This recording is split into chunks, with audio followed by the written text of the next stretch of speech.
All right, so just going back to our game with UConn, uh, great win, great to be 1-0. Anytime you can go on the road and your opener and play a clean game. I think it's the first opening game I've had with only one penalty. And officiating, I thought, these guys let the kids play. It was refreshing to be in a game like that. I thought both sides were able to play physical. Only had one turnover.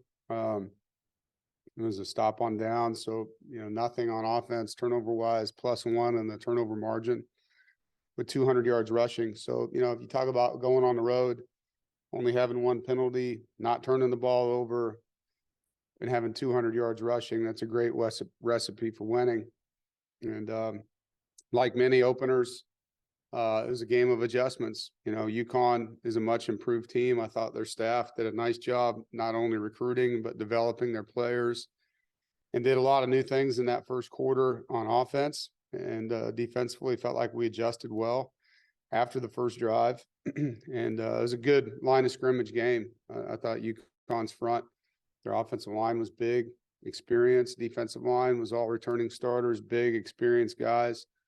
So it was a good matchup inside. I thought their running back, number 22, was really impressive for them. It was good to see, for me, just to see how our offense flows and how Robert calls a game. First time working with him on a game day. So for me, it was great to see how he is. And it was obviously, it was impressive to watch just how he calls it. Positives on offense, we were very efficient on first and second down, which gave ourselves a lot of manageable third downs. Brennan played a good game. Definitely some plays I know he'd like to have back, but with 65% completion rate, he moved the ball with his arm and his legs and competed, brought some energy, and his personality is able to come out when you get to see him compete like that. As an offense, I thought, it was probably the best we've played when it comes to making the first man miss. That area of our game has to be better, and it was better in this game than it had been. And that's how you get explosive plays, and that was good to see. The end of half, we had a 2-minute drive opportunity, drove the ball down the field, got a field goal before the half, which was great to see.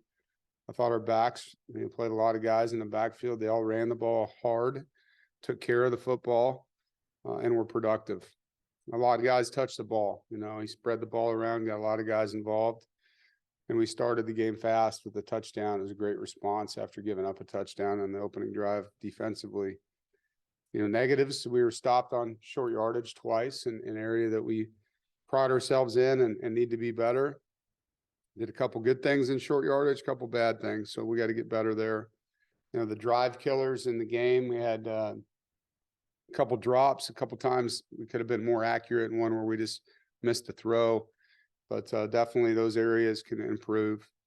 On defense, had a nice takeaway to seal the game with Peyton.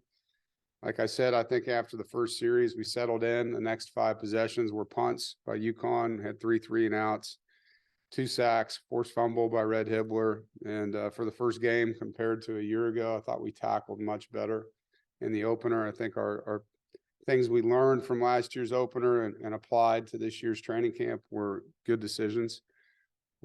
We definitely hit enough, tackled enough to be ready to play a game. Defensively, no penalties in the game. That played really clean.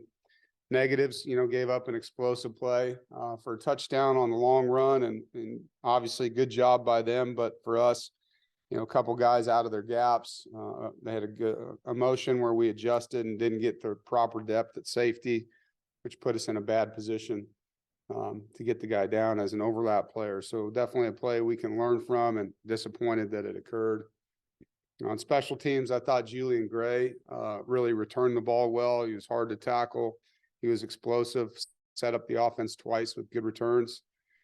And then our kicker, missed his first try, a 50-yarder, and then bounced back with a 44-yard make right before the half. So that was great to see his response. It was good having Cecil Powell back on special teams. He was a difference maker for us in our coverage units.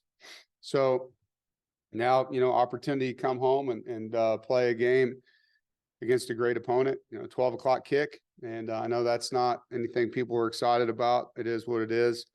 So with that, we need Wolfpack Nation to set their alarms a little earlier, Get up early, maybe before you go to bed, have everything ready to go, get here on time so that you can get your tailgate on, or, come in the night before even and have an overnight in the parking lot would be good. But we need you to be a part of this one big time. And complimentary football for us, it's offense, defense, special teams, and then that juice that we get from our sideline and our fans and our student section.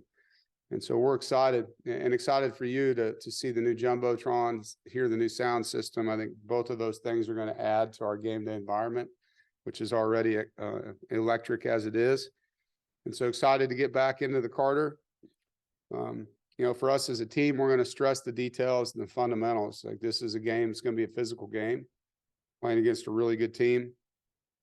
But just to get better from week 1 to week 2, it's the little things that matter most, the details, your fundamentals, and you can't get away from that. That's how you improve. And we're playing a 2-0 football team. Notre Dame has an exceptional quarterback that we know a lot about with Sam Hartman. He's playing really good, not a surprise. Really good offensive line. Maybe the best O-line running back combo that we'll see all year with these guys. Their backs, they play multiple backs. They're big guys. They have good balance. They're well coached. And they won their first 2 games combined 98-6. And so they've done well in their first 2 outings, very well. Defensively, they're aggressive. They're sound. 2 really good linebackers. As a former linebacker coach, I enjoy watching that. Number 27, Bertrand, and number 8, Marist play. Their 2 linebackers are active. They use their hands. They play hard. Their defensive end that transferred from Ohio State, number 1, is a difference maker for them. And then their boundary corner, number 20, comes in, had 6 interceptions, really good football player last year. So it's a good team. And, I think it's exciting to play against them. A team we don't get to play a lot, a team that, rotates through our league and plays 5 games a year. So it's our turn to get an opportunity to compete with them, and super excited about the test. It's going to be a really physical game for sure. A lot of good players, good coaches. I think Marcus Freeman's done a really good job, going into his second year. He had some staff turnover, and sometimes that's hard, when you get particularly in coordinator positions. He's done a nice job replacing good coaches with good coaches. Very familiar with some of them. Joe Rudolph, their O-line coach, is an exceptional coach. We were together at Wisconsin. So, top 10 team coming to town. Our top 15 team, not sure where they're ranked coming out of today's polls, but this is what you play and coach for, and looking forward to having them in our stadium.